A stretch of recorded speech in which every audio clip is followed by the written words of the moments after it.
as critics have taken aim at law enforcement for missing warning signs about South Florida school shooter Nikolas Cruz. Public records have emerged that conflict with Broward County Sheriff Scott Israel's statements about the number of times deputies were dispatched to the shooter's home. Records obtained from the sheriff's office by CNN show the law enforcement agency received at least 45 calls for service relating to Cruz or his brother from 2008 to 2017, before the attack at Marjory Stoneman Douglas High School in Parkland on February 14. The sheriff's office has insisted it received no more than 23 calls for service regarding Cruz or his family.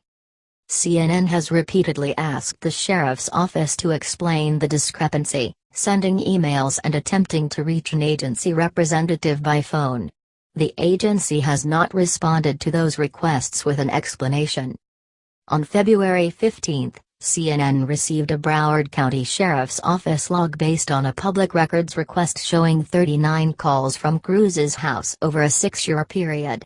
During CNN's town hall on the Parkland school shooting last Wednesday, NRA Representative Dana Loesch confronted Sheriff Israel about those 39 calls, though she inaccurately described them as being 39 visits from police in 1 year. The next day, at a press conference in the wake of growing public criticism, Israel said his agency has been involved in 23 type calls involving the killer in some way, shape or form, or his brother. On Saturday, the sheriff's office reiterated that lower figure, releasing this public statement. Since 2008, BSO responded to 23 incidents where previous contact was made with the killer or his family. Stop reporting 39, it's simply not true. That day, he made the same claim in a letter to the governor.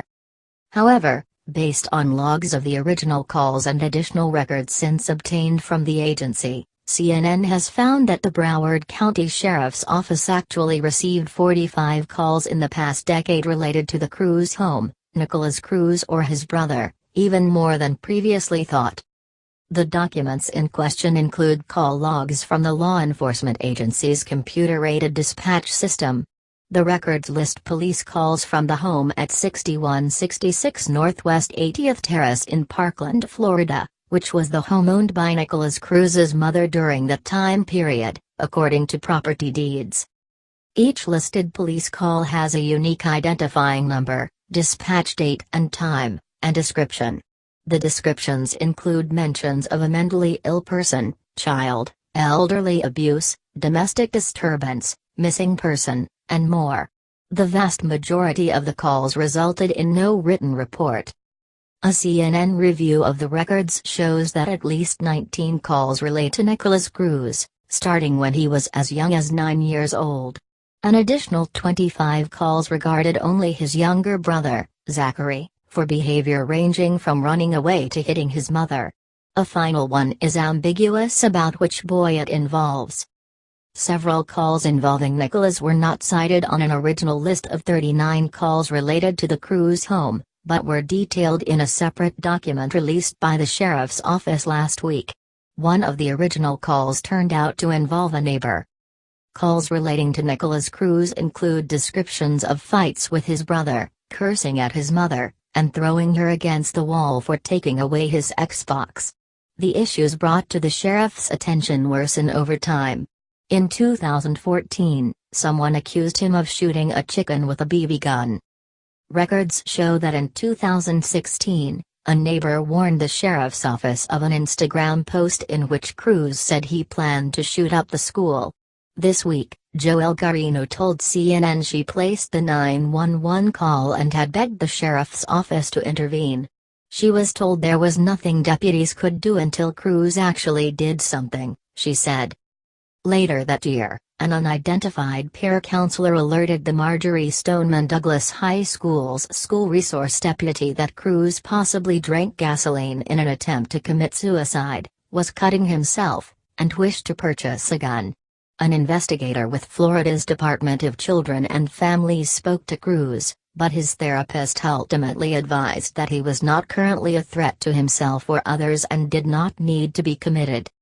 On November 1, the day his mother died, Broward Sheriff's Office received a call from Linda Cruz's cousin, who warned deputies that Cruz had rifles and pleaded for them to recover these weapons. On November 30, the sheriff's office received a call from a tipster in Massachusetts who warned them Cruz was collecting guns and knives, and could be a school shooter in the making. Records show the deputy referred caller to the Palm Beach Sheriff's Office, which had jurisdiction over Cruz's temporary home with a family friend. Within days, Cruz was back south in Broward County staying with another friend's family. On Sunday morning, Sheriff Israel appeared on CNN's State of the Union program. Anchor and chief Washington correspondent Jake Tapper asked Israel if he takes any responsibility for the multiple red flags that were brought to the agency's attention. Jake: I can only take responsibility for what I knew about. I exercised my due diligence. I have given amazing leadership to this agency, Israel replied. Since the attack, which killed 17, there have been multiple calls for the sheriff, a Democrat, to resign from his elected post. On Saturday, Florida State Representative Bill Hager, R. Boca Raton, urged the governor to relieve Israel for gross incompetence. On Sunday, Florida Speaker of the House Richard Corcoran, Dana Loesch, wrote a letter to the governor citing the department's failures to intervene with Nikolas Cruz that are unacceptable and unforgivable.